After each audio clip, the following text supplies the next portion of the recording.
always grew up in the church. My dad was a pastor, so I got to do all the pastor's kid things, run around the church and play and have a good time. And I became a Christian when I was younger age.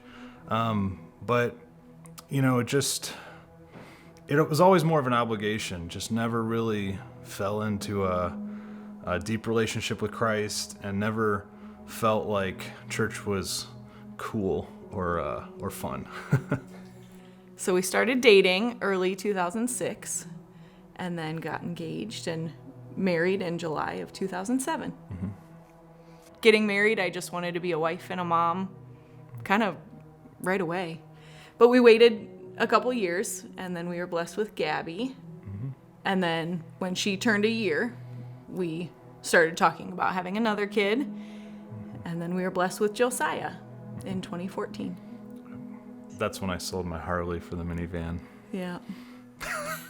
Early 2013, we decided to check out Redemption Chapel. Started going back when it was at the block, and just instantly fell in love with it. Just knew that this was the place we needed to be.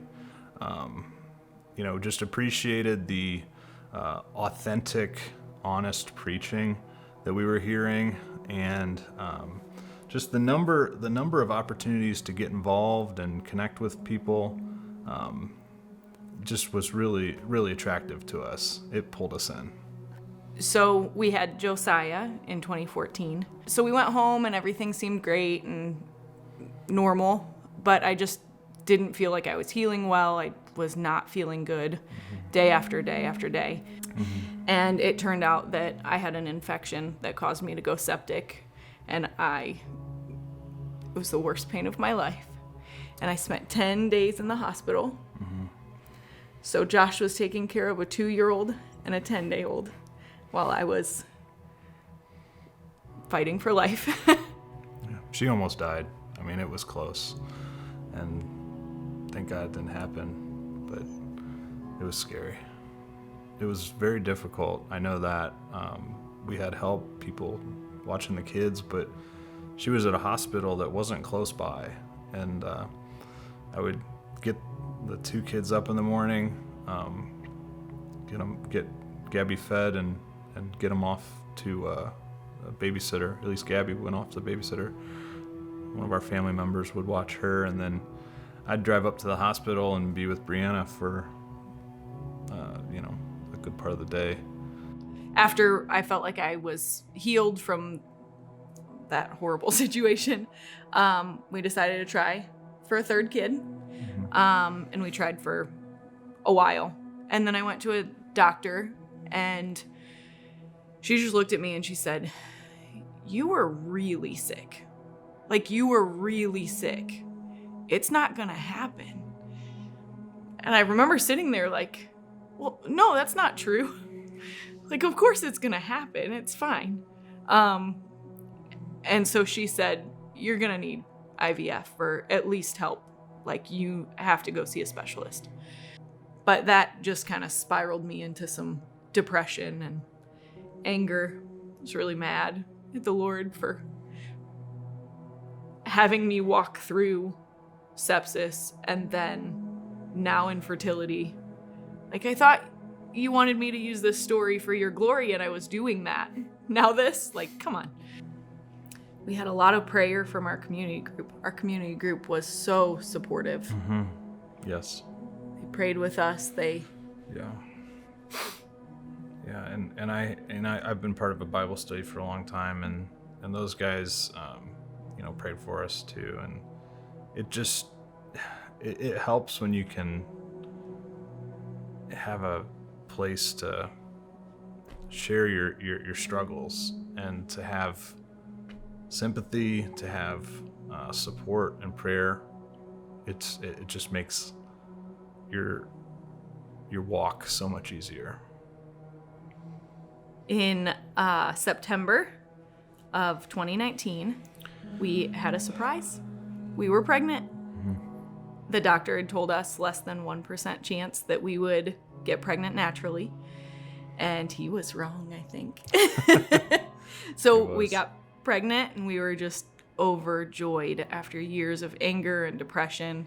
I could not believe I was finally getting what I had prayed so hard for. We lost that baby at 7 weeks pregnant in October, and I was crushed. Yeah. I was completely broken. I couldn't believe that he would give us this miracle baby and take that baby away so fast. So, after duking it out with the Lord for a while, I asked him to use my story. We had gone through so much. I had gotten sick after Josiah and made it. We went through IVF, which is hard. It didn't work, but we made it. We got pregnant and then had a miscarriage, but we made it. And so I asked him to use my story to glorify him. And he did. Right after that, I was asked to speak at the women's retreat for redemption. And so I talked about infertility and how the Lord had carried us through all of this, and that he is ultimately good and he has good plans for us. Days before I was going to speak at the women's retreat about infertility, I just had a weird feeling. And so I took a test and it was positive. I had a ton of doctor's appointments. I was at the doctor all the time. Yeah. And every time, healthy baby in there. It's crazy. And so in October, we got our Cassie. I think having gone through the ups and downs of our story and having so many people around us supporting us and loving us and just so many friends because of Redemption Chapel that we met through church and doing solid Bible study together. It's just such a blessing that I don't think most people get to experience. Having a church that is kind of the complete package helps you grow, ministers to you on Sundays and through the week, through community groups, gets you plugged in. It's just a fantastic blessing, and we are not taking it for granted. We are the Shields, And this is our redemption story.